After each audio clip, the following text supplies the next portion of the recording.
Hello everybody, and how are you? I do hope you're well, as usual. Why would I want anything else? I really want you to be well. And if you're not, I hope we can provide some light entertainment for you. There you go. I can't really do much else to help, I'm sorry. What are we up to? We're partway through Just William. No, not Just William. We've already had Just William. This is more William. William has had a whole lot of relatives coming and staying at different times, all to do with Christmas and holidays and stuff like this, and having to be on his best behaviour, their opinion of what the best behaviour is, what constitutes a well-educated, well-rounded young man, what was expected of him by an uncle who seemed to think that having lots to eat at lunchtime and snoozing for himself was okay, but wanting William to do lots and lots of schoolwork. We had that one last time, and a bunch of other things like that. So what have we got going on today in today's story? The only way we're going to find out is if we read it, I guess. I shall just get out my trusty iPad mini, first generation, still working, but only able to basically go to Project Gutenberg and download books so I can read them. The next chapter is called The May King. Now, the May King is a character, a representation often used for spring festivals in England, I think. I'm not sure if that's the context, but probably. Poor dear William. He understands something literally the way the words are, and it turns out that often there are other meanings going on that adults don't care to actually clarify, and that gets him into a lot of trouble. It's not usually of his own making, the trouble, but also he often is not aware of the peripheral things, like he's so focused on what he's going to do that he's not noticing that he's getting his clothes very, very, very, very dirty and damaged. And that may not be appreciated by his mum, especially if there's guests over at the house at the time. Anyway, so if you're new here, hi, I'm Jev. I read old-fashioned children's stories. I read the books that I read when I was growing up, but also my parents and my grandparents, their books. And some of the actual books I read are physically the books that my grandparents, my parents, and I have all read. Some of them are digital copies of the same books. And I read them because they're lots of fun and people have forgotten about a lot of them. And it's quite nice to have something different to think about at the moment with all the various things that are going on in our daily lives. I refer to the way I read stories as being rough reads because they're not really like a polished audiobook. They're more like bedtime stories or story time where you get interrupted, you don't understand something, so you ask about it and all that sort of thing. And that's what happens when I'm reading. So I'll often interrupt myself. My ADHD brain will often get me lost on a page halfway through reading a sentence, but that's okay. It doesn't have to be perfect. And I would like other people to understand that life doesn't have to be perfect. You can still enjoy it along the way. So why not? So before we get started, I'll get my chair so it's not going to roll away as it was trying to just now. Before we get started, get yourself something to drink. I've got water. Good to keep the brain working when it stays hydrated. Some snacks. I've got some crackers. Yummy. And somewhere comfortable to sit if you aren't having to work or study. If you are, then I'm sorry about the chair. See what you can do about it. Get yourself reasonably comfortable. I welcome lurkers. You do not have to be engaged with the chat. It's lovely if you want to. That's great, especially if there's a word that we're stuck on that we don't understand quite what it means. You're welcome to look it up, type it in the chat, and I'll read that when I get to that part, or when I look up and see that you've written that in the chat.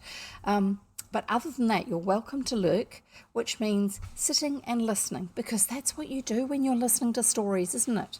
And so that also means it's quite all right. I don't have to have your undivided attention.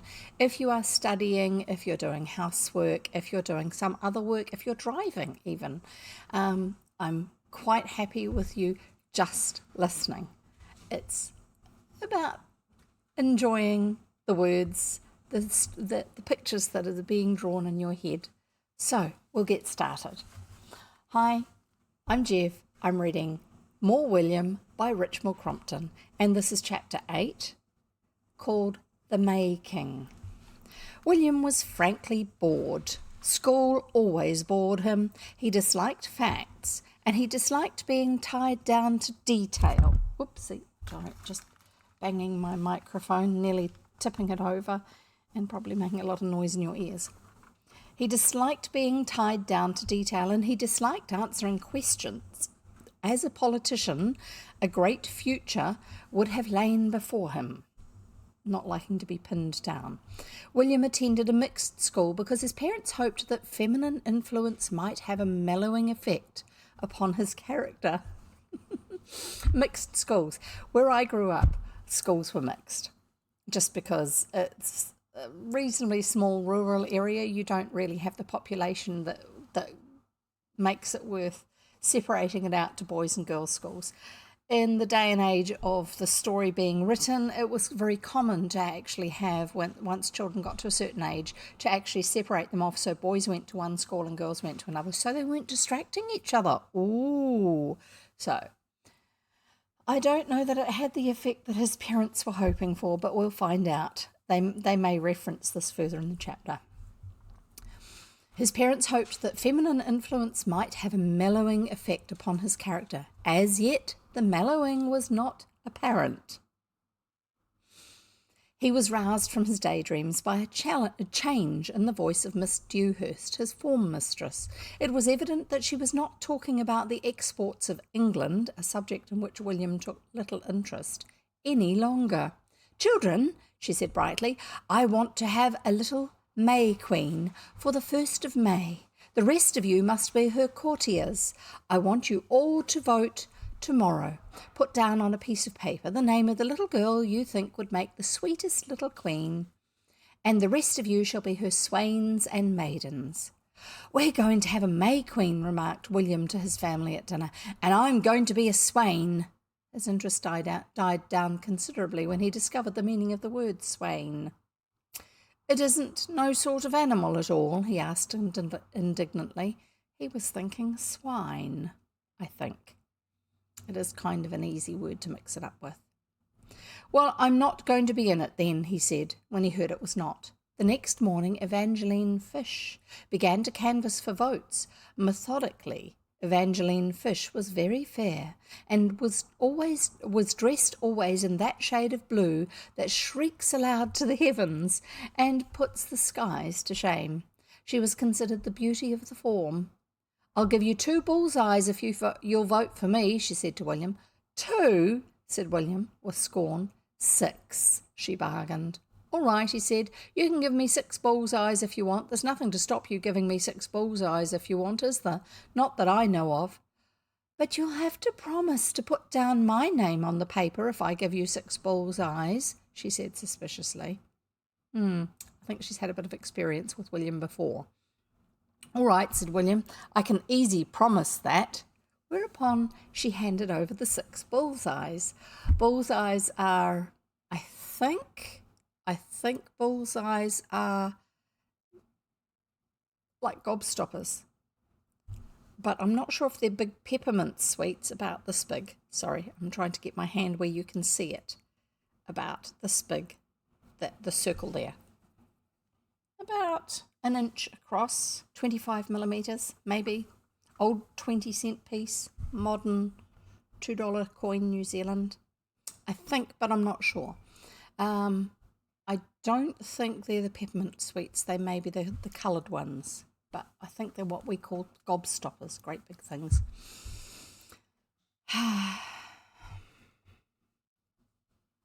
Whereupon she handed over the 6 bull's-eyes. William returned one as being under regulation size and waited frowning till she replaced it by a larger one.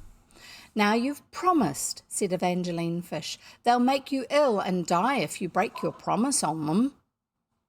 William kept his promise with true political address. He wrote, "E. Fish, I don't think," on his voting paper, and his vote was disqualified. But Evangeline Fish was elected May Queen by an overwhelming majority. She was, after all, the beauty of the form, and she always wore blue. And now she was to be May Queen. Her prestige was established forever. "Little angel," murmured the elder girls. The small boys fought for her favours. William began to dislike her intensely. Her voice, her smile, and her ringlets, and her blue dress began to jar upon his nerves. And when anything began to jar on William's nerves, something always happened. It was not till about a week later that he noticed Bettine Franklin. Bettine was small and dark. There was nothing angelic about her. William had noticed her vaguely in school before and had hardly looked upon her as a distinct personality. But one recreation in the playground, recreation being playtime, in the playground he stood leaning against the wall by himself, scowling at Evangeline Fish. She was surrounded by a crowd of admirers and was prattling to them artlessly in her angelic voice. "I'm going to be dressed in white muslin with a blue sash. Blue suits me, you know. I'm so fair." She tossed back a ringlet. "One of you will have to hold my train and the rest must dance around me. I'm going to have a crown and—" She turned round in order to avoid the scowling gaze of William in the distance. William had discovered that his scowl annoyed her, and since then had given it little rest. But there was no satisfaction in scowling at the back of her well-curled head, so he relaxed his scowl and let his gaze wander round the playground, and it fell upon Bettine. Bettine was also standing by herself and gazing at Evangeline Fish, but she was not scowling. She was looking at Evangeline Fish with wistful envy, for Evangeline Fish was angelic and a May Queen, and she was neither of these things. Bettine was neither of these things. William strolled over and lolled against the wall next to her. "Hello," he said, without looking at her, for this change of position had brought him again within range of Evangeline Fish's eye, and he was once more simply one concentrated scowl. "Hello," murmured Bettine shyly and politely. "You like pink rock?" was William's next effort. Said Bettine, nodding emphatically. Rock being a type of candy or sweets. "I'll give you some next time I buy some," said William munificently. "But I shan't be buying any for a long time," he added bitterly, "'cause an old ball slipped out of my hands onto our dining room window before I noticed it yesterday." She nodded understandingly. "I don't mind," she said sweetly. "I'll like you just as much if you don't ever give me any rock." William blushed. "I didn't know you liked me," he said. "I do," she said fervently. "I like your face and I like the things you say." William had forgotten to scowl. He was one flaming mixture of embarrassment and delight. He plunged his hands into his pockets and brought out 2 marbles, a piece of clay, and a broken toy gun. "You can have 'em all," he said with reckless generosity. "You keep 'em for me," said Bettine sweetly. "I hope you dance next to me at the maypole when Evangeline's queen. Won't it be lovely?" And she sighed. "Lovely?" exploded William. "Huh." "Won't you like it?" said Bettine wonderingly. "Me?" exploded William again. "Dancing round a maypole? Round that old girl?" "But she's so pretty." "No, she isn't," said William firmly. "She just isn't. Not much. I don't like her nasty shiny hair, and I don't like her nasty blue clothes, and I don't like her nasty face, and I don't like her nasty white shoes, nor her nasty necklaces, nor her nasty squeaky voice." He paused. Bettine drew a deep breath. "Go on some more," she said. "I like listening to you." "Do you like her?" said William. "No, she's awfully greedy. Did you know she was awfully greedy?" "I can believe it," said William. "I can believe anything of anyone what talks and I can believe anything of anyone what talks in that squeaky voice." "Just watch her when she's eating cakes. She goes on eating and eating and eating," said Bettine. "She'll bust and die one day then," prophesied William solemnly, "and I shan't be sorry. But she'll look ever so beautiful when she's a May Queen." "You'd look nicer," said William. Bettine's small, pale face flamed. "Oh, no," she said. "Would you like to be a May Queen?" "Oh, yes," she said. Said William, and returned to the discomfiture of Evangeline Fish by his steady, concentrated scowl. The next day he had the opportunity of watching her eat cakes. They met at the birthday party of a mutual classmate, and Evangeline Fish took her stand by the table and consumed cakes with a perseverance and determination worthy of a nobler cause. William accorded her a certain grudging admiration. Not once did she falter or faint. Iced cakes, cream cakes, pastries melted away before her, and never did she lose her ethereal, angelic appearance. Tight golden ringlets, blue eyes, faintly flushed cheeks, vivid pale blue dress remained immaculate and unruffled, and still she ate cakes. William watched her in amazement, forgetting even to scowl at her. Her capacity for cakes exceeded even William's, and his was no mean one. They had a rehearsal for the maypole dance and crowning the next day. I'm just going to show you the picture. I've only just turned over the page, and it's now got the picture of, there she is, there's whatever her name was, eating cakes. Just scoffing them, but managing to do so without making a mess of herself. Quite a skill. Right, we shall carry on to the next one, except that I'm just going to find the next picture and get that set up for you too. Right, that's right, we're getting on to, they had a rehearsal of the maypole dance and crowning the next day. "I want William Brown to hold the Queen's train," said Miss Dewhurst. "Me?" ejaculated William in horror. "Do you mean me?" "Yes, dear, it's a great honour to be asked to hold the little Queen Evangeline's train. I'm sure you feel very proud. You must be her little courtier." "Huh," said William, transferring his scowl to Miss Dewhurst. Evangeline beamed. She wanted William's admiration. William was the only boy in the form who was not her slave. She smiled at William sweetly. "I'm not good at holding trains," said William. "I don't like holding trains. I've never been taught about holding trains. I might do it wrong on the day and spoil it all. I shan't like to spoil it all," he added virtuously. "Oh, we'll have heaps of practice," said Miss Dewhurst brightly. As he was going, Bettine pressed a small apple into his hand. "A present for you," she murmured. "I saved it from my dinner." He was touched. "I'll give you something tomorrow," he said, adding hastily, "if I can find anything." They stood in silence till he had finished his apple. "I've left a lot on the core," he said in a tone of unusual politeness, handing it to her. "Would you like to finish it?" "No, thank you, William. You'll look so nice holding her train." "But I don't want to, and I bet I won't. You don't know the things I can do," he said darkly. "Oh, William," she gasped in awe and admiration. "I'd hold your train if you was going to be queen," he volunteered. "I wouldn't want you to hold my train," she said earnestly. I'd want you to be May King with me." "Yes, why don't they have May Kings?" said William, stung by this insult to his sex. "Why shouldn't there be a May King?" "I expect they do really, only perhaps Miss Dewhurst doesn't know about it." "Well, it doesn't seem sense not having May Kings, does it? I wouldn't mind being May King if you was May Queen." The rehearsal was, on the whole, a failure. "William Brown, don't hold the train so high." "No, not quite so low." "Don't stand so near the Queen, William Brown." "No, not so far away. You'll pull the train off." "Walk when the Queen walks." "William Brown, don't stand still." "Sing up, please, train bearer." "No, not quite so loud.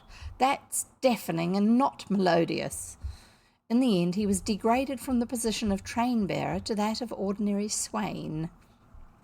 The swains were to be dressed in smocks, and the maidens in print dresses, and the maypole dance was to be performed round Evangeline Fish, who was to stand in queenly attire by the pole in the middle. All the village was to be invited. Potential for things to go wrong, do you think? Maybe. Have you figured out what a swain is yet, or do I need to look that one up for you?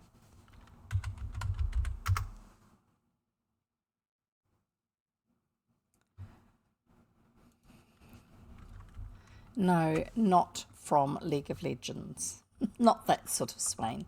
This was written long before that was invented.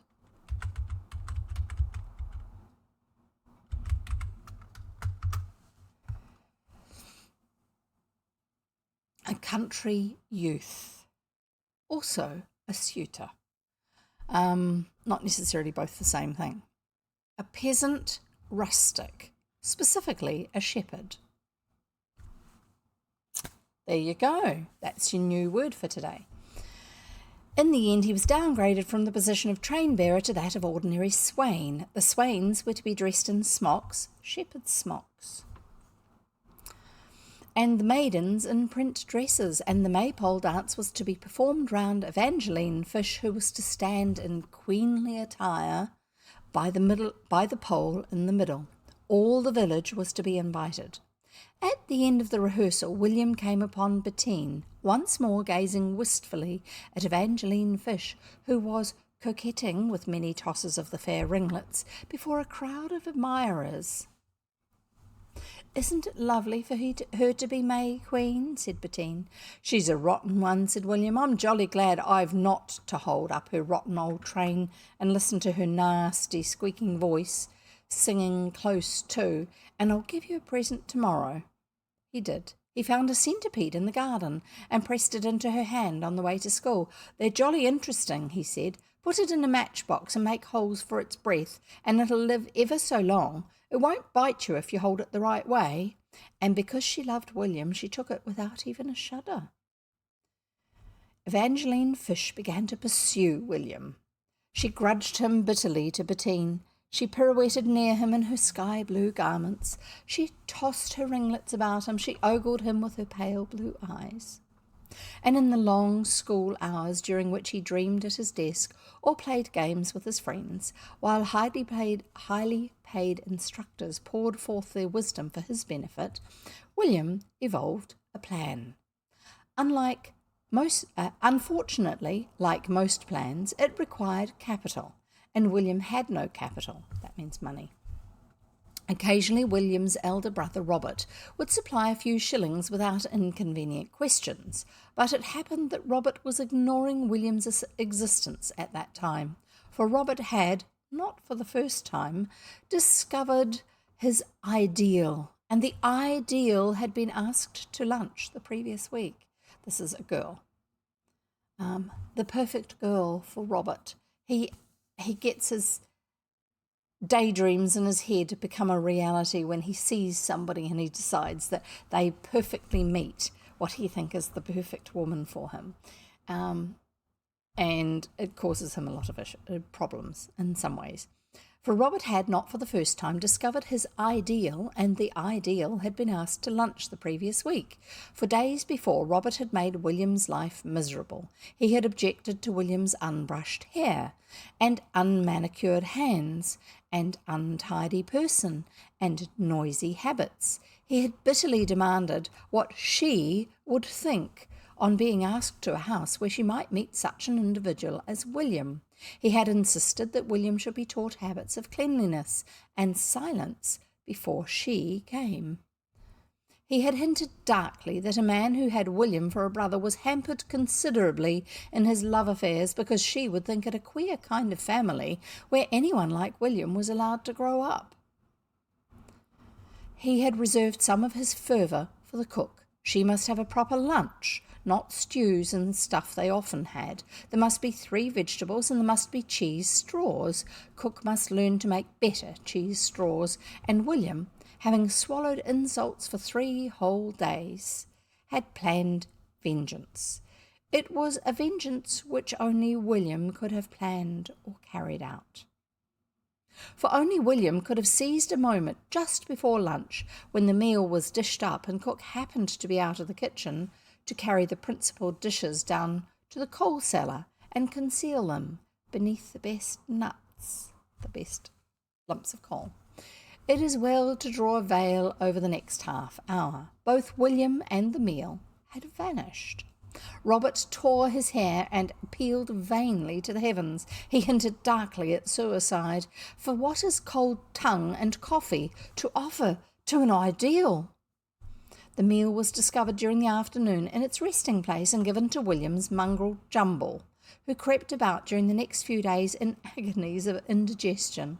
Robert had bitterly demanded of William why he went about the world, spoiling people's lives and ruining their happiness. He had implied that when William met with the one and only love of his life, he need look for no help or assistance from him, Robert, because he, William, had dashed to the ground his, Robert's, cup of happiness, because he'd never in his life met anyone before like Miss Lane, and never would again, and he, William, had simply condemned him to a lonely and miserable old age, because who'd want to marry anyone that asked them to lunch and then gave them coffee and cold tongue? And he'd never want to marry anyone else, because it was the one and only love of his life, and he hoped he, William, would realise, when he was old enough to realise, what it meant to have your life spoilt and your happiness ruined all through the coffee and tongue, because someone you'd never speak to again had hidden the lunch. Whence it came that William, optimist though he was, felt that any appeal to Robert for funds would be inopportune, to say the least of it. But Providence was on William's side for once. An old uncle came to tea and gave William 5 shillings. That's quite a bit of money at the time. Going to dance at a maypole, I hear, he chuckled. Perhaps, was all William said. His family were relieved by his meekness with regard to the May Day festival. Sometimes William made such a foolish fuss about being dressed up and performing in public. You know, dear, said his mother, it's a dear old festival and quite an honour to take part in it, and a smock is quite a nice manly garment. Because it's what the shepherds used to wear. Yes, mother, said William, the day was fine, a real May Day. The maypole was fixed up in the field near the school, and the little performers were to change in the schoolroom. William went out with his brown paper parcel of stage properties under his arm and stood gazing up the road by which Evangeline Fish must come to the school, for Evangeline Fish would have to pass his gate. Soon he saw her, her pale blue, radiant in the sun. "Hello," he greeted her. She simpered. She had won him at last. "Waiting to walk to the school with me, William?" she said. He still loitered. "You're awful early." "Am I? I thought I was late. I meant to be late. I don't want to be too early. I'm the most important person, and I want to walk in after the others. Then they'll all look at me." She tossed her tightly wrought curls. "Come into our old shed a minute," said William. "I've got a present for you." She blushed and ogled. "Oh, William," she said, and followed him into the woodshed. "Look," he said.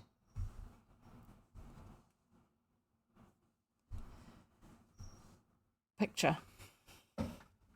Sorry, and I shall carry reading. Carry on. Whoops, not that one.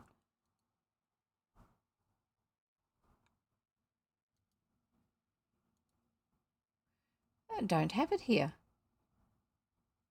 Actually, no, there might be one that's just slightly oddly numbered.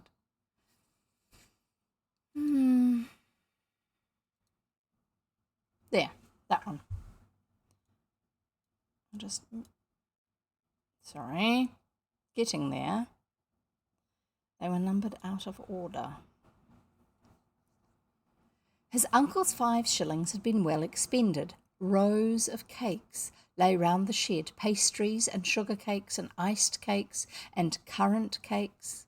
"Have a lot," said William. "They're all for you. Go on, eat 'em all. You can eat 'em. You can eat and eat and eat. There's lots and lots of time, and they can't begin without you, can they?"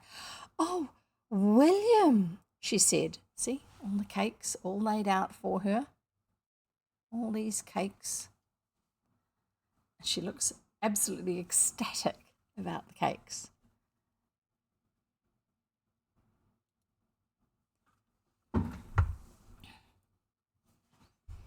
"Oh, William," she said. She gloated over them. "Oh, may I?" "There's heaps of time," said William. "Go on, eat 'em all." Her greedy little eyes seemed to stand out of her head. "Oh," she said in rapture. She sat down on the floor and began to eat, lost to everything but icing and currants and pastry. William made for the door. Then he paused, gazed wistfully at the feast, stepped back and grabbed a cream bun in each hand and crept quietly away. Bettine, in her print frock, was at the door of the school. "Hurry up," she said anxiously. "You're going to be late. The others are all out. They're waiting to begin. Miss Dewhurst's out there. They're all come but you and the Queen. I stayed because you asked me to stay to help you." He came in and shut the door. "You're going to be the May Queen," he announced firmly. "Me?" she said in amazement. "Yes, and I'm going to be king." He unwrapped his parcel. "Look," he said. He had ransacked his sister's bedroom. Once Ethel had been to a fancy dress dance, as a fairy. Over Bettine's print frock he drew a crumpled gauze slip with wings torn in several places. On her brow he placed a tinsel crown at a rakish angle, and she quivered with happiness. "Oh, how lovely," she said. "How lovely, how lovely." His own preparations were simpler. He tied a red sash that he had taken off his sister's hat over his right shoulder and under his left arm on the top of his smock. Someone had once given him a small bus conductor's cap with a toy set of tickets and clippers. He placed the cap upon his head with its peak over one eye. It was the only official headgear he had been able to procure. Then he took a piece of burnt cork from his parcel and solemnly drew a fierce and military moustache upon his cheek and his lip. Moustache.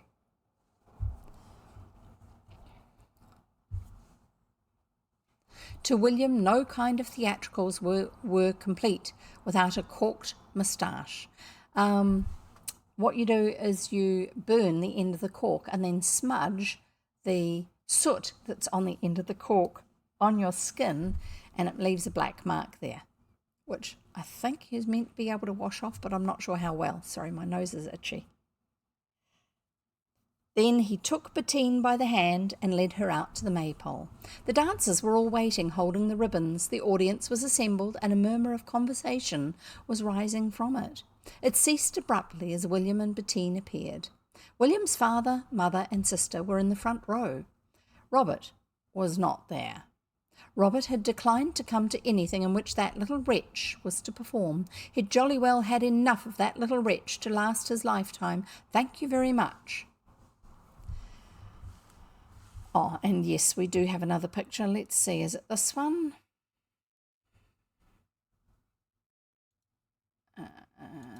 Sorry, just trying to find it.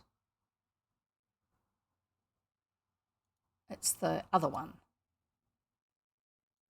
This one here. They stepped forward. So there you go. You see his moustache on his face, and there she is with the fairy outfit. He's got his bus conductor's cap. There's the sash around him. Sorry, there, around him.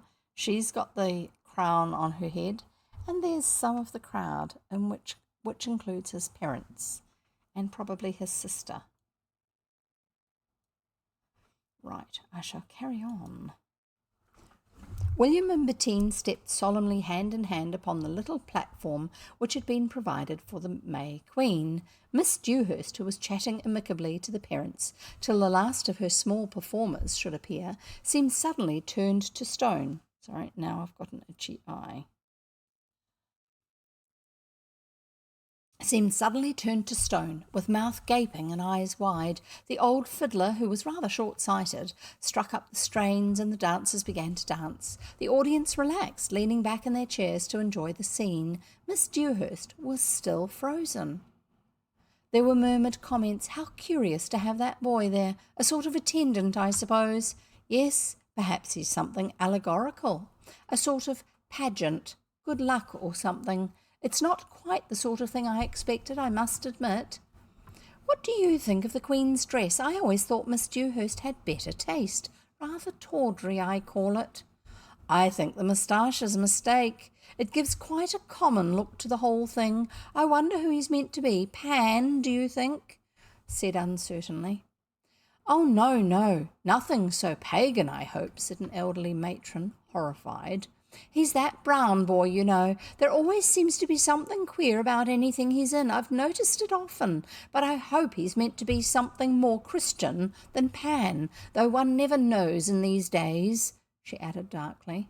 William's sister had recognised her possessions and was gasping in anger. William's father, who knew William, was smiling sardonically. William's mother was smiling proudly. You're always running down William, she said to the world in general, but look at him now. He's got a very important part, and he said nothing about it at home. I call it very nice and modest of him, and what a dear little girl. Bettine, standing on the platform with William's hand holding hers, and the maypole dancers dancing round her, was radiant with pride and happiness. And Evangeline Fish, in the woodshed, was just beginning the last currant cake. There you go, and that's the end of that chapter. We shall have the next one shortly. In the meantime, I shall have a drink of water and something to eat, and you can too. And if you didn't get them organised before, you run off and do them now. Quick.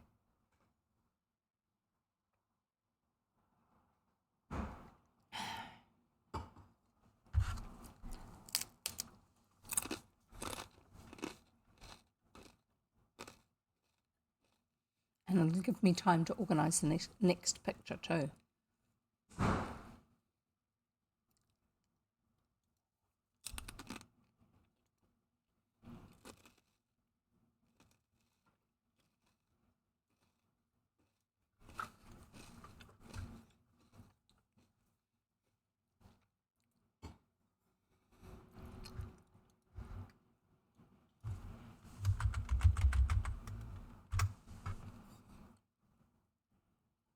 Sardonic, just in case you're wondering, means grimly mocking or cynical.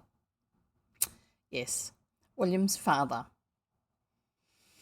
is a bit cynical about William when he's not being really wound up by him.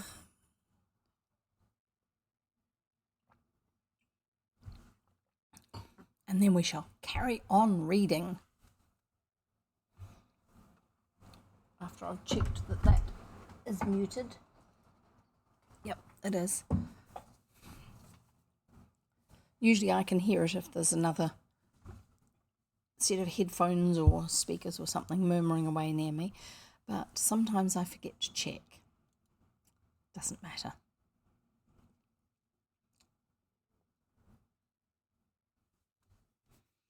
Right, we're reading more William by Richmal Crompton, and this is chapter 9, called The Revenge. So many possibilities. The Revenge.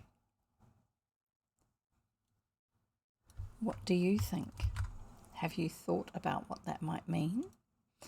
Is it someone taking revenge on William? And if so, what are they taking revenge for? We shall carry on and find out. That's the best way to find out, isn't it? Right, here we go. Chapter 9, The Revenge. William was a scout. The fact was well known. There was no one within a 5-mile radius of William's home who did not know it.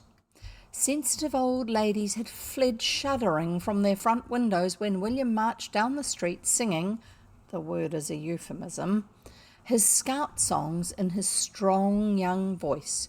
Curious smells emanated from the depth of the garden where William performed mysterious culinary operations.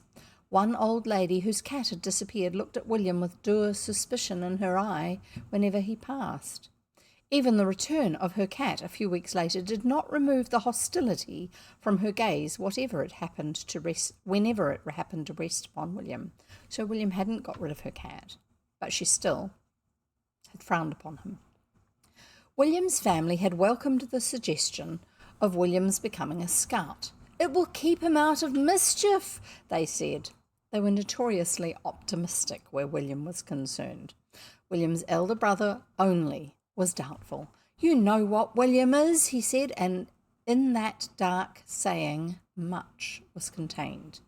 Things went fairly smoothly for some time. He took the scout's law of a daily deed of kindness in its most literal sense. He was to do one, and one only, deed of kindness a day. There were times when he forced complete strangers, much to their embarrassment, to be the unwilling recipients of his deed of kindness. There were times when he answered any demand for help with a cold, "No, I've done it today." Very literal. He received with saint-like patience the eloquence of his older sister when she found her silk scarf tied into innumerable knots. "Well, they're jolly good knots," was all he said. He had been looking forward to the holidays for a long time. He was to go under canvas at the end of the first week. The first day of the holidays began badly. William's father had been disturbed by William, whose room was just above, and who had spent most of the night performing gymnastics, as instructed by his scoutmaster. No, he didn't say to do it at nights, but he said to do it. He said it would make us grow up strong men. Don't you want me to grow up a strong man? He's ever so strong, and he did 'em. Why shouldn't I? That makes sense. His mother found a pan with the bottom burnt out, and at once accused William of the crime. William could not deny it. "Well, I was making something he'd told us, and I forgot it. Well, I've got to make things if I'm a scout. I didn't mean to forget it. I won't forget it next time. It's a rotten pan anyway to burn itself into a hole just for that." Yeah, basic saucepans and stuff like that were out of very lightweight metal, and it was actually quite easily possible to burn the bottom out of it. Leave it on the heat for too long and it distorts, it buckles, and then it starts to crack or break or just get wrecked. Yeah. It was a rotten pan anyway to burn itself into a hole just for that. At this point, William's father received a note from a neighbour whose garden adjoined William's and whose life had been rendered intolerable by William's efforts upon his bugle. The bugle was confiscated. Darkness descended upon William's soul. "Well," he muttered, "I'm going under canvas next week, and I'm jolly glad I'm going. Perhaps you'll be sorry when I'm gone." He went out into the garden and stood gazing moodily into space, his hands in the pocket of his short scout trousers, for William dressed on any and every occasion in his official costume. "Can't even have the bugle," he complained to the landscape. "Can't even use their rotten old pans. Can't tie knots in any of their old things. What's the good of being a scout?" His indignation grew, and with it a desire to be avenged upon his family. "I'd like to do something," he confided to a rose bush with a ferocious scowl. "Something just to show him." Then his face brightened. He had an idea. He'd get lost. He'd get really lost. They'd be sorry then, all right. Then perhaps they'd think he was dead, and then they'd be sorry then, all right. And he imagined their relief, their tearful apologies, when at last he returned to the bosom of his family. It was worth trying anyway. He set off cheerfully down the drive. He decided to stay away for lunch and tea and supper, and to return at dusk to a penitent, conscience-stricken family. He first made his way to a neighbouring wood, where he arranged a pile of twigs for a fire, but they refused to light, even with the aid of the match that William found adhering to a piece of putty in the recess of one of his pockets.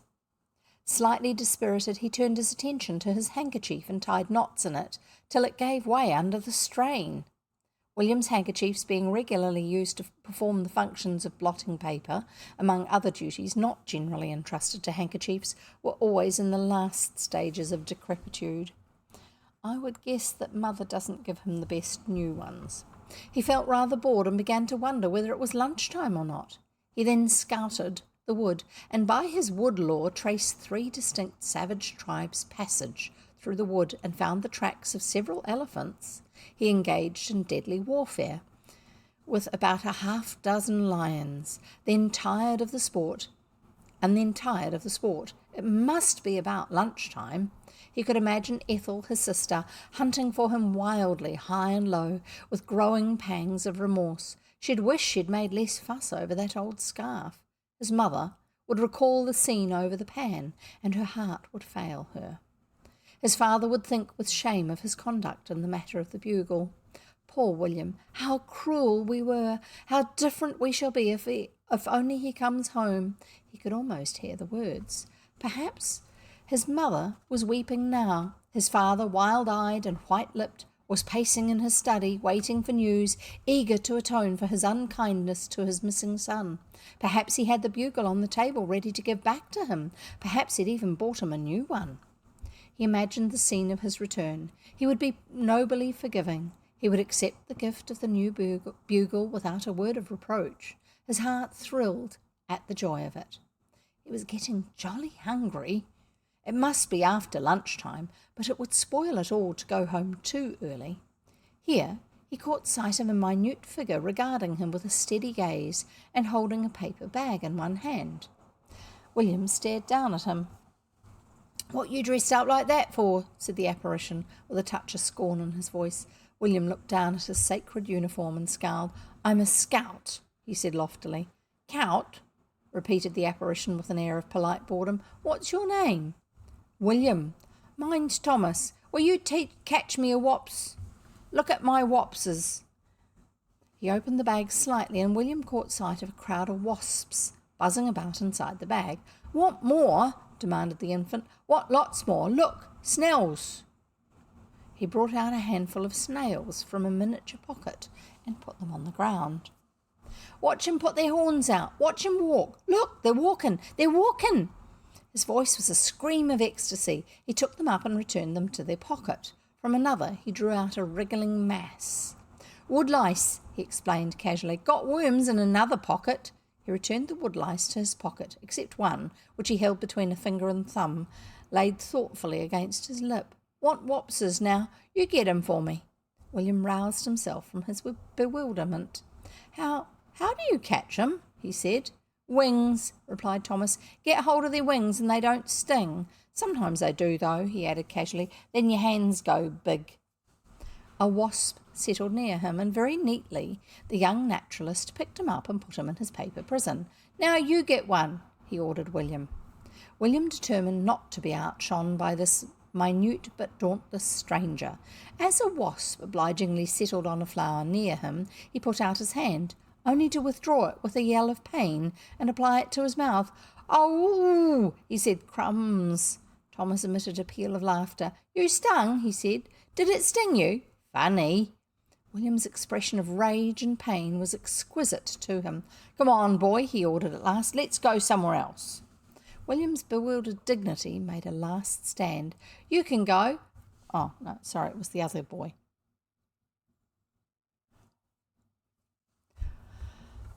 "You can go," he said. "I'm playing by myself." "All right," agreed Thomas. "You play by yourself and me play by myself, and we'll be together playing by ourselves." He set off down a path, and meekly William followed. Must be jolly late. Almost tea time. "I'm hungry," said Thomas suddenly. "Give me some breakfast." "I haven't got any," said William irritably. "Well, find some," persisted the infant. "I can't. There isn't any to find." "Well, buy some." "I haven't any money." "Well, buy some money." Goaded, William turned on him. "Go away," he bellowed. Thomas's blue eyes beneath a mop of curls met his coldly. "Don't talk so loud," he said sternly. "There's some blackberries there. You can get me some blackberries." William began to walk away, but Thomas trotted by his side. "There," he persisted, "just where I'm pointing. Lovely great big huge ones. Get 'em for my breakfast." Reluctantly the scout turned to perform his deed of kindness. Thomas consumed blackberries faster than William could gather them. Up there, he commanded. No, the one right up there I want. I want it quick. I've eaten all the others. William was scratched and breathless, and his shirt was torn when at last the rapacious Thomas was satisfied. Then he partook of a little refreshment himself, while Thomas turned out his pockets. I'll let him go now, he said. One of his woodlice, however, stayed motionless where he put it. What's the matter with it? Said William curiously. I spec me's the matter with it, said Thomas succinctly. Now get me some little fishes and tadpoles and water sings, he went on cheerfully. William turned round from his blackberry bush. Well, I won't, he said decidedly. I've had enough. You've had enough breakfast, said Thomas sternly. I found a little tin for the sings so be quick. Oh, here's a fly, a green fly. It's sitting on my finger. Does it like me because it's sitting on my finger? No, said William, turning a purple-stained countenance round scornfully. It must be nearly night. He didn't want to be too hard on them to make his mother ill or anything. He wanted to be as kind as possible. He'd forgive them at once when he got home. He'd ask for one or two things he wanted, as well as the new bugle, a new penknife, and an engine with a real boiler. What for does it not like me? Persisted Thomas. William was silent. Question and questioner were beneath contempt. What for does it not like me? He shouted stridently. Flies don't like people, silly. What for not? Reported Thomas. They don't know anything about them, said William. Well, I'll tell it about me. My name's Thomas, he said to the fly politely. Now, does it like me? William groaned, but the fly had now vanished, and Thomas once more grew impatient. Come on, he said. Come on and find things for me. William's manly spirit was by this time so far broken that he followed his new acquaintance to a neighbouring pond, growling threateningly but impotently. Now, commanded his small tyrant, take off your boots and stockings and go and find things for me. Take off yours, growled William, and find things for yourself. No, said Thomas. Cockadillies might be there, and bite my toes, and pitanopotamuses. There you go. Near enough to what I said. Pitanopotamuses might be there. If you don't go in, I'll scream and scream and scream. William went in. He walked gingerly about the muddy pond. Thomas watched him critically from the bank. I don't like your hair, he said confidingly. William growled. He caught various small swimming objects in the tin and brought them to the bank for inspection. I want more than that, said Thomas calmly. Well, you won't get it, retorted William. He began to put on his boots and stockings, wondering despairingly how to rid himself of his unwanted companion. But fate solved the problem. With a loud cry, a woman came running down the path. Tommy, she said, my little darling Tommy, I thought you were lost. She turned furiously to William. You ought to be ashamed of yourself, she said. A great boy of your age leading a little child like this into mischief. If his father was here, he'd show you. You ought to know better. And you, a scout. William gasped. And I think here we have a picture, and hopefully it's the right one. Yes, it's the right one. There's William, there's Tommy's mother, and there's little Tommy with his paper bag of wasps, maybe? We'll carry on. Well, he said, I've been doing deeds of kindness for him all morning. She turned away indignantly, holding Thomas's hand. You're never to go with that nasty rough boy again, darling, she said. Got lots of wapses and some fishes, murmured Thomas contentedly.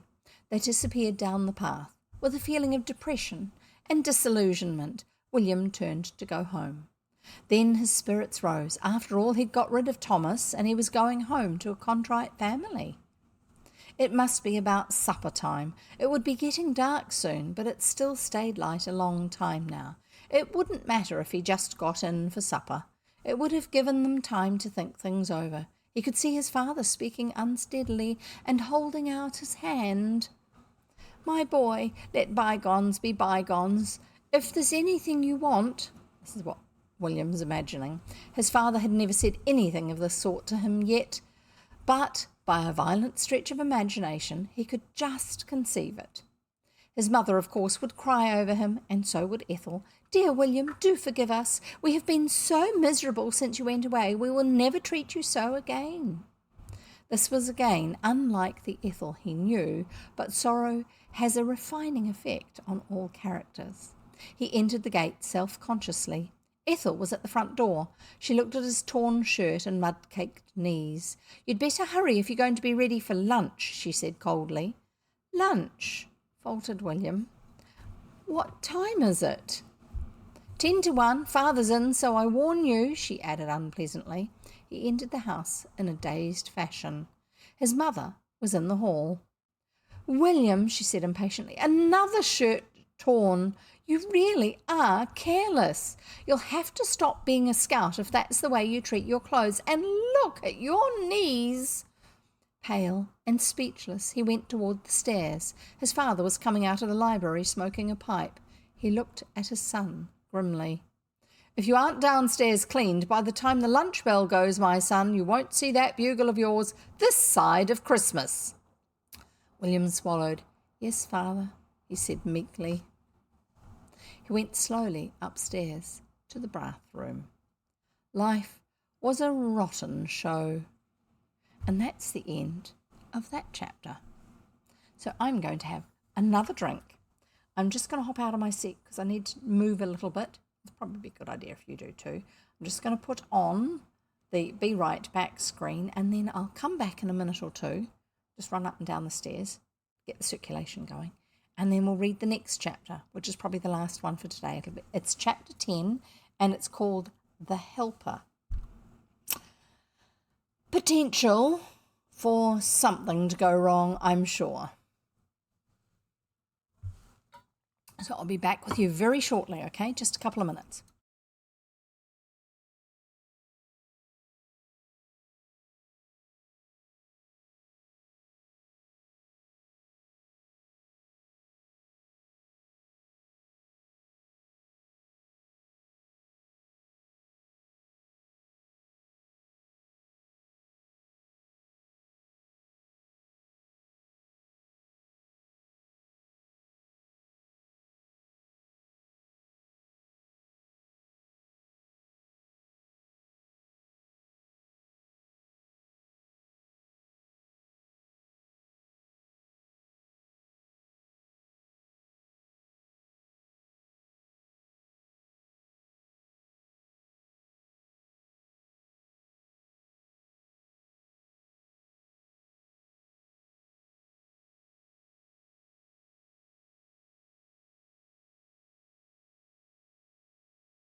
And I'm back. There you go. Catch my breath from coming up the stairs. Hi, I'm Jev. I'm reading More William by Richmal Crompton, and we are reading Chapter 10, which is called The Helper. Sorry, just catch my breath a little bit more and then I'll get started.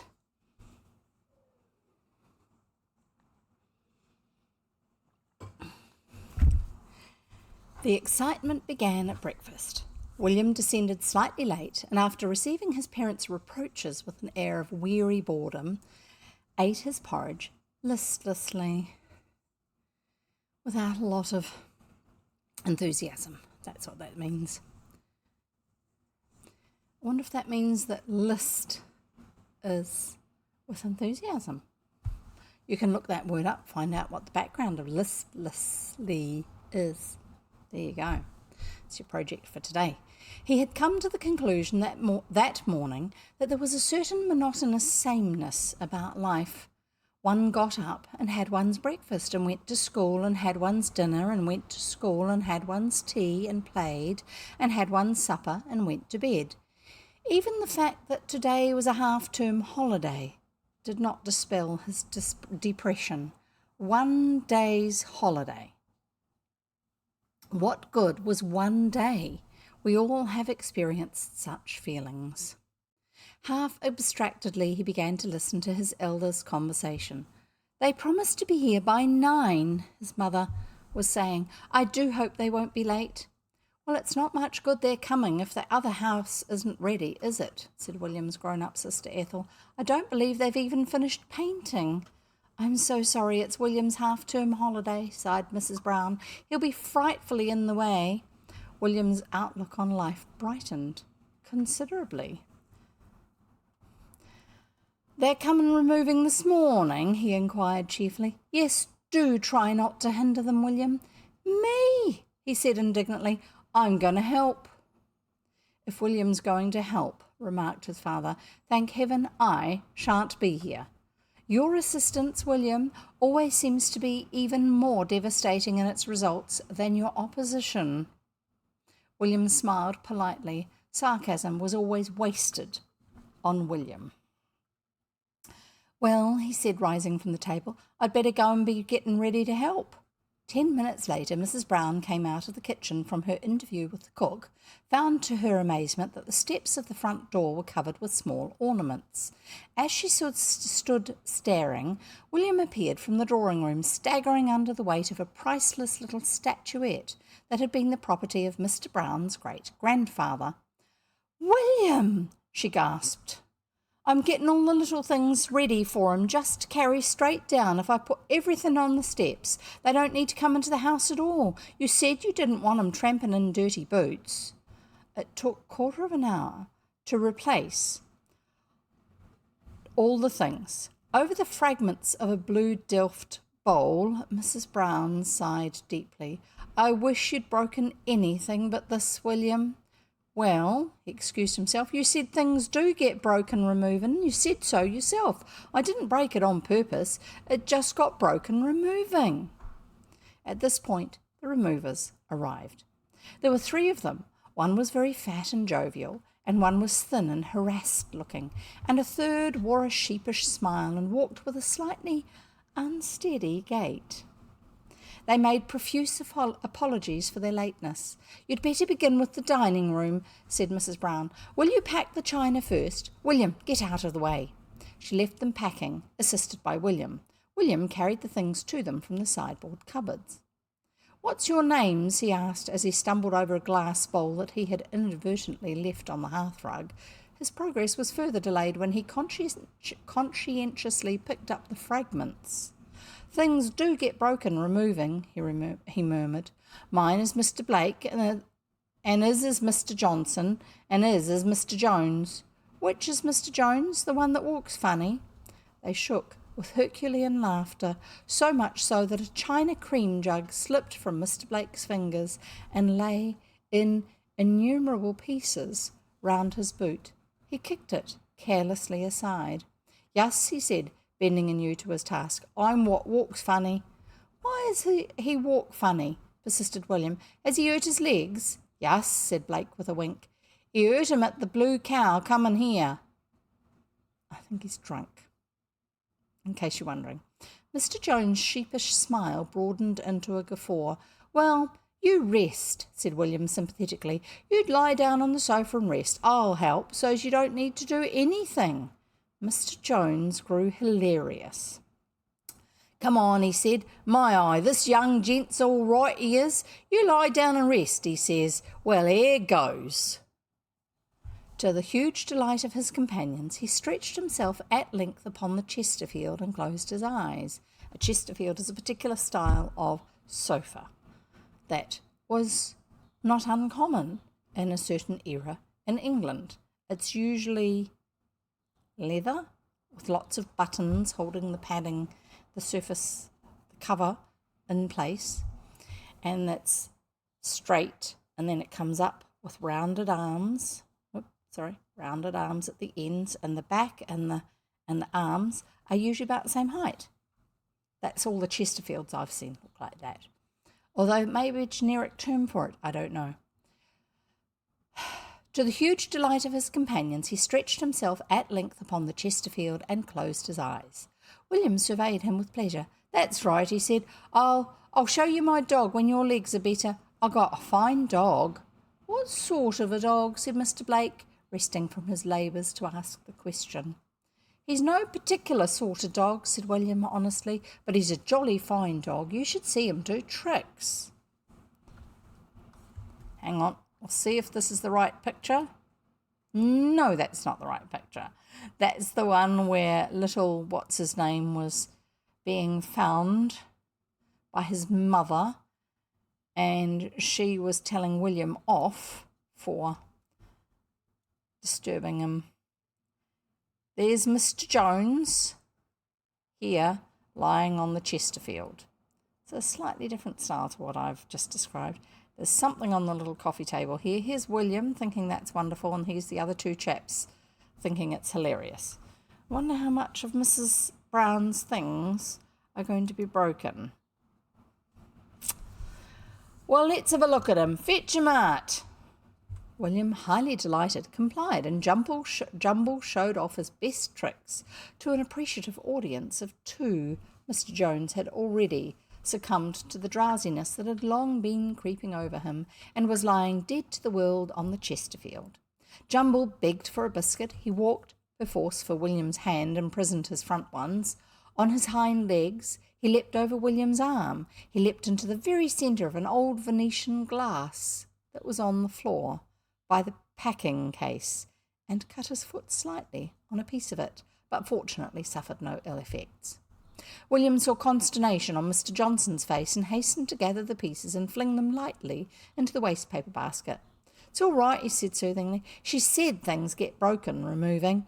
When Mrs. Brown entered the room 10 minutes later, Mr. Jones was still asleep. Jumble was still performing, and Messrs. Blake and Johnson were standing in negligent attitudes against the wall, appraising the eager Jumble with sportsmanlike eyes. "He's no breed," Mr. Blake was saying, "but he's all right. I'd like to see him after a rat. I bet he'd—" Seeing Mrs. Brown, he hastily seized a vase from the mantelpiece and carried it over to the packing case, where he appeared suddenly to be working against time. Mr. Johnson followed his example. Mrs. Brown's eyes fell upon Mr. Jones, and she gasped. "Whatever?" she began. "He's not very well, explained Mr. Blake obsequiously. "He'll be all right when he's slept it off. He's always all right when he's slept it off." "He's hurt his legs," explained William. "He hurt his legs at the Blue Cow. He's just resting." Mrs. Brown swallowed and counted 20 to herself. It was a practice she had acquired in her youth, for use in times when words crowded upon her too thick and fast for utterance. At last she spoke with unusual bitterness. "Need he rest with his muddy boots on my Chesterfield?" At this point Mr. Jones awoke from sleep, hypnotised out of it by her cold eye. He was profuse in his apologies. He believed he had fainted. He had had a bad headache, brought on probably by exposure to the early morning sun. He felt much better after his faint. He regretted having fainted onto the lady's sofa. He partially brushed off the traces of his dirty boots with an equally dirty hand. "You've done nothing in this room," said Mrs. Brown. "We shall never get finished. William, come away. I'm sure you're hindering them." "Me," said William in righteous indignation. "Me? I'm helping." After what seemed to Mrs. Brown to be several hours, they began on the heavy furniture. They staggered out with the dining room sideboard, carrying away part of the staircase with it in transit. Mrs. Brown, with a paling face, saw her beloved antique cabinet dismembered against the doorpost, and watched her favourite collapsible card table perform a thorough and permanent collapse. Even the hat stand from the hall was devoid of some pegs when it finally reached the van. "This is simply breaking my heart," moaned Mrs. Brown. "Where's William?" said Ethel, gloomily looking round. "Shh, I don't know. He disappeared a few minutes ago. I don't know where he is. I only hope he'll stay there." The removers now proceeded to the drawing-room and prepared to take out the piano. They tried it every way. First way took out a piece out of the doorpost. The second made a dint 2 inches deep in the piano. The third knocked over the grandfather clock, which fell with a resounding crash, breaking its glass and incidentally a tall china plant stand that happened to be in its line of descent. Mrs. Brown sat down and covered her face with her hands. "It's like some dreadful nightmare," she groaned. Messrs. Blake, Johnson and Jones paused to wipe the sweat of honest toil from their faces. "I dunno how it's to be got out," said Mr. Blake despairingly. "It got in," persisted Mrs. Brown. "If it got in, it can get out." "We'll have another try," said Mr. Blake, with the air of a hero leading a forlorn hope. "Come on, mates." This time was successful, and the piano passed safely into the hall, leaving in its wake only a dislocated door handle and a torn chair cover. It then passed slowly and devastatingly down the hall and drive. The next difficulty was to get it into the van. Messrs. Blake, Johnson and Jones tried alone and failed. For 10 minutes they tried alone and failed. Between each attempt they paused and mopped their brows and throw longing glances towards the Blue Cow, whose signboard was visible down the road. The gardener, the cook, the housemaid and Ethel all gave their assistance, and at last, with a superhuman effort, they raised it to the van. Then they all rested weakly against the nearest support and gasped for breath. "Well," said Mr. Jones, looking reproachfully at the mistress of the house, "I've never handled a piano." At this moment, a well-known voice was heard in the recesses of the van behind the piano and sideboard and hat stand. "Hey, let me out! What you've gone blocking up the van for? I can't get out." There was a horror-stricken silence. Then Ethel said sharply, "What did you go in for?" The mysterious voice came again with a note of irritability. "Well, I was resting. I must have some rest, mustn't I? I've been helping all morning." "Well, couldn't you see we were putting things in?"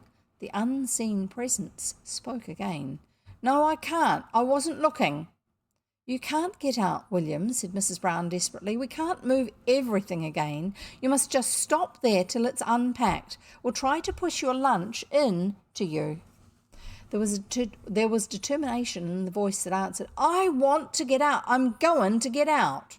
There came tumultuous sounds, the sound of the ripping of some material, of the smashing of glass, and of William's voice softly ejaculating, "Crumbs, that old looking-glass getting in the way. Sorry, the wind just caught the door next to me and shut it. I wasn't expecting it. "You'd better take out the piano again," said Mrs. Brown wanly. "It's the only thing to do." With straining and efforts and groans and a certain amount of destruction, the piano was eventually lowered again to the ground. Then the sideboard and hat stand were moved to one side, and finally there emerged from the struggle William and Jumble. Jumble's coat was covered with little pieces of horsehair. That's the stuffing used in sofas. As though from the interior of a chair. William's jersey was torn from shoulder to hem. He looked stern and indignant. Picture. Let's see if I have the right picture. I don't think so, but we shall get to it. Here we go. There he is. They're all standing around, and here's the piano just here, just there. There's William on the back part of the deck of the van. It's a cart, but with a cover on it. That's why it's called a van. And there's Jumble standing next to him. And there's his jersey has a tear from shoulder to hem. He looked stern and indignant. A nice thing to do, he said. He began bitterly. Shutting me up in that old van. How'd you expect me to breathe shut in with old bits of furniture? Folks can't live without air, can they? Nice thing if you'd found me dead. Emotion had deprived his audience of speech for the time being. With a certain amount of dignity, he walked past them into the house, followed by Jumble. It took another quarter of an hour to replace the piano. As they were making the final effort, William came out of the house. Here, I'll help, he said, and laid a finger on the side. His presence rather hindered their efforts, but they succeeded in spite of it. William, however, was under the impression that his strength alone had wrought the miracle. He put on an outrageous swagger. I'm jolly strong, he confided to Mr. Blake. I'm stronger than most folk. Here, the removers decided that it was time for their midday repast and retired to consume it in the shady back garden. All except Mr. Jones, who said he would go down the road for a drink of lemonade. William said that there was lemonade in the larder and offered to fetch it, but Mr. Jones said hastily that he wanted a special sort. He had to be very particular what sort of lemonade he drank. Mrs. Brown and Ethel sat down to a scratch meal in the library. That means not a fancy one, just pulling together bits and pieces. William followed his two new friends wistfully into the garden. William, come to lunch, called Mrs. Brown. Oh, leave him alone, mother, pleaded Ethel. Let us have a little peace. But William did not absent himself for long. I want a red handkerchief, he demanded loudly from the hall. There was no response. He appeared in the doorway. I say, I want a red handkerchief. Have you got a red handkerchief, mother? No, dear. Have you, Ethel? No. All right, said William aggrievedly. You needn't get mad, need you? I'm only asking for a red handkerchief. I don't want a red handkerchief off you if you haven't got it, do I? William, go away and shut the door. William obeyed. Peace reigned throughout the house and the garden for the next half hour. Then Mrs. Brown's conscience began to prick her. William must have something to eat, dear. Do go and find him. Ethel went out to the back garden. A scene of happy restfulness met her gaze. Mr. Blake reclined against one tree, consuming bread and cheese, while a red handkerchief covered his knees. Mr. Johnson reclined against another tree, also consuming bread and cheese, while a red handkerchief covered his knees. William leant against a third tree, consuming a little heap of scraps collected from the larder, while on his knees also reposed what was apparently a red handkerchief. Jumble sat in the middle, catching with nimble, snapping jaws dainties flung to him from time to time by his circle of admirers. Ethel advanced nearer and inspected William's red handkerchief with dawning horror in her face. Then she gave a scream. William, that's my silk scarf. It was for a hat. I've only just bought it. Oh, Mother, do something to William. He's taken my new silk scarf, the one I'd got to trim my leghorn. He's the most awful boy. I don't think... Mrs. Brown came out hastily to pacify her. William handed the silk scarf back to its rightful owner.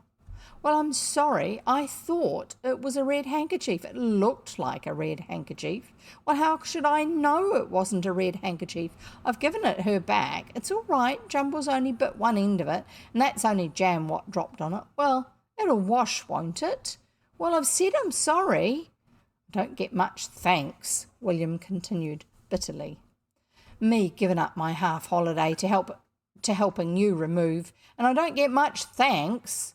"Well, William," said Mrs. Brown, "you can go to the new house with the first van. He'll be less in the way there," she confided distractedly to the world in general. William was delighted with this proposal. At the new house there was a fresh set of men to unload the van, and there was the thrill of making their acquaintance. Then the front gate was only just painted and bore a notice: wet paint. It was, of course, incumbent upon William to test personally the wetness of the paint. His trousers bore testimony to the testing to their last day, in spite of many applications of turpentine. Jumble also tested it, and had in fact to be disconnected with the front gate by means of a pair of scissors.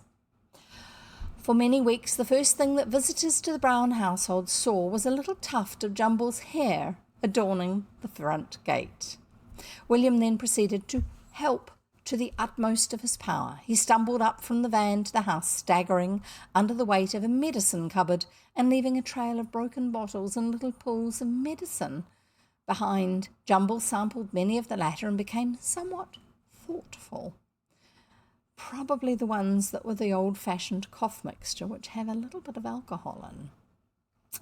Yeah, making him a little bit sleepy and spaced out.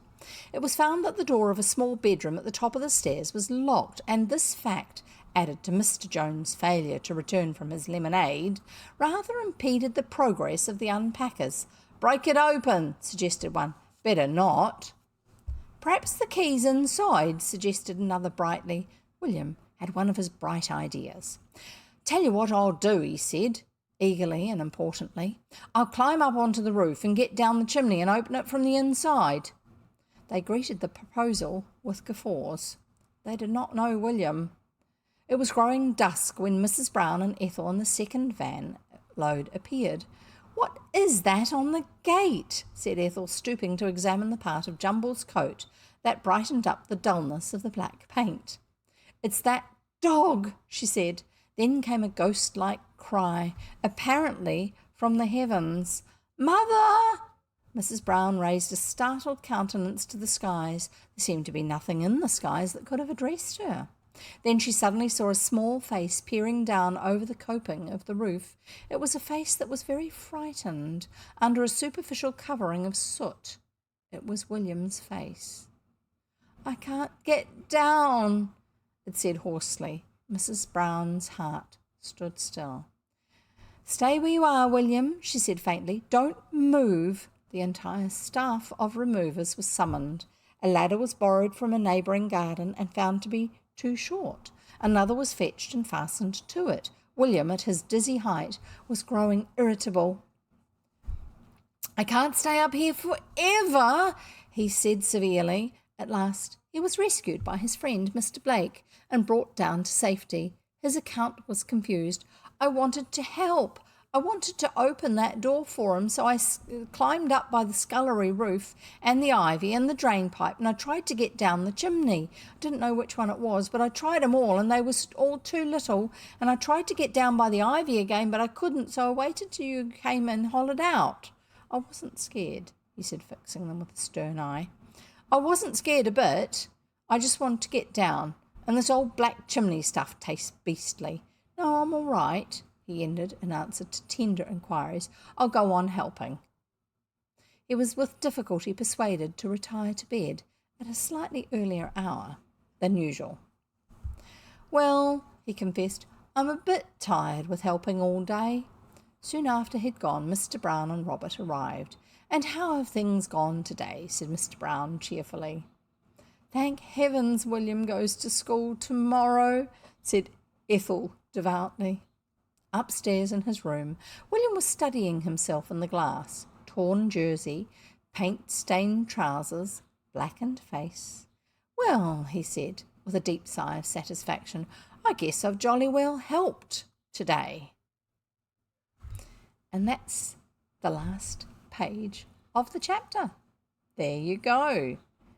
And just for a taste, next time we read, it is William and the Smuggler. We've had another chapter with William's burglar. This one's different. This is William and the Smuggler.